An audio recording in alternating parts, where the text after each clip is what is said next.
Are you here to find the winning secret of Remco Evenepoel? You are in the right place. But after the intro.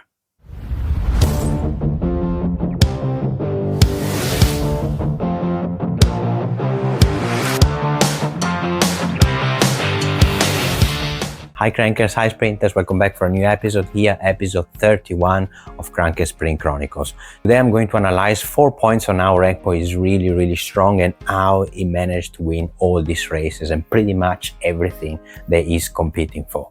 We're gonna analyze his bike first, his position on the bike, his riding position on the TT bike, and last but not least, we're gonna analyze his watts and the power that he's able to generate while racing. Remco Evenepoel, Remco Evenepoel. He's a professional cyclist, but until 17 he was a football player. He in fact played for RCS Anderlecht in Belgium and also for the Belgian national team, before deciding that his body was more suitable for cycling. In fact, Remco was right. In 2018, he won both road race and time trial for the National Junior Road Championship.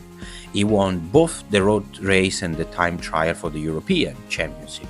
He won also the World Championship at junior level on a road race and on a time trial before winning the Giro della Lunigiana, the Corso de Pes Junior, GP General Patton, Obel Teamster, Trofeo Centro Morbihan, Cune Bruce Cune Juniores, Crono de Nación Juniores. 2 hours later. He won the Vuelta di Spagna, he won the Liège-Bastogne-Liège twice, he won the Classica di San Sebastian 3 times, the only rider to ever do it. Also the Brussels Cycling Classic and the Coppa Bernocchi. This is not finished because he won the Olympic Games, both gold medals on time trial and road race, the only rider in the history. He won the World Championship once, he won the time trial World Championship once, he won the European Championship as a time trial and he arrived second on the road race. He won the National Championship of Belgium twice, both in the road race and in the time trial. Let's start with the bike. The bike is a Specialized S-Works Tarmac SL8. Size is 52 because Remco is roughly 61 kilos and 1 meter 71 tall. The group set is a classic Shimano Dura-Ace Di2. Handlebar is a Rovar Rapid integrated cockpit, 120 stem and 360 millimeters handlebar. And then the pedals are just a classic Shimano Dura-Ace. The bike is 7 kilos in weight. It's been reported that Remco liked to use a cassette of 3411 and pretty much he uses it for all the races. So far not really much difference. This is a bike that you can achieve if you have quite a lot of money, but I don't think this is the secret of Remco. So now let's go to analyze his position. Something that amazes me and probably most of you as well, considering that Remco is a small rider, is his ride position, and in my opinion this is what it makes the very big differences on the classic road races, especially on the flats. As you can see, his position on the bike is absolutely perfect. Here is a video at the end of the Olympics after more than 260 kilometers. His position is still really good. It's perfect. He has this 90 degrees elbows and the shoulder is 180% parallel to the ground. Look at this image from the back. The drag that he has on the bike is perfect. If we consider that 70%, if we go above 40 kilometers an hour, is also up to 90% the drag of our body on a bicycle. His position is absolutely amazing. He was one of the first riders to produce the inward levers, and now most of the riders, amateur, pro and everyone, they are using it. There's a few tests as well online and then they actually improve the Aero drag. Let me know in the comments down below if you think this is the game changer for Remco. Let's now go to check his TT position and the Aero tech that he uses when he does his time trials. In terms of Aero tech, there's a bit less to talk about. I believe you can see here his position with the head completely inside his arms to reduce again the Aero drag, and you can see also that both the arms join together to reduce again the drag.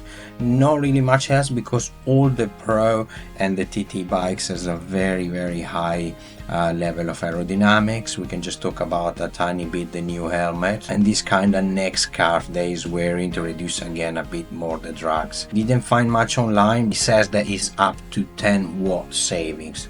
Not sure if it's this, but I believe that on a pro level this is not really the game changer.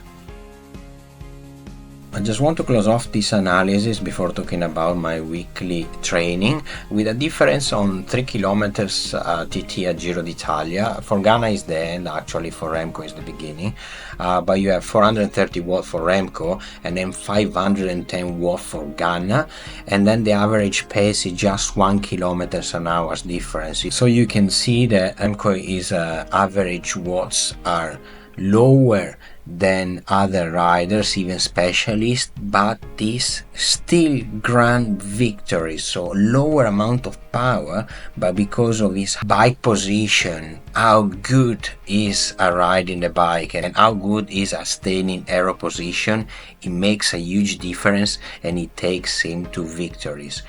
Again, here we are analyzing the Giro d'Italia stage 9, the last 6 kilometers.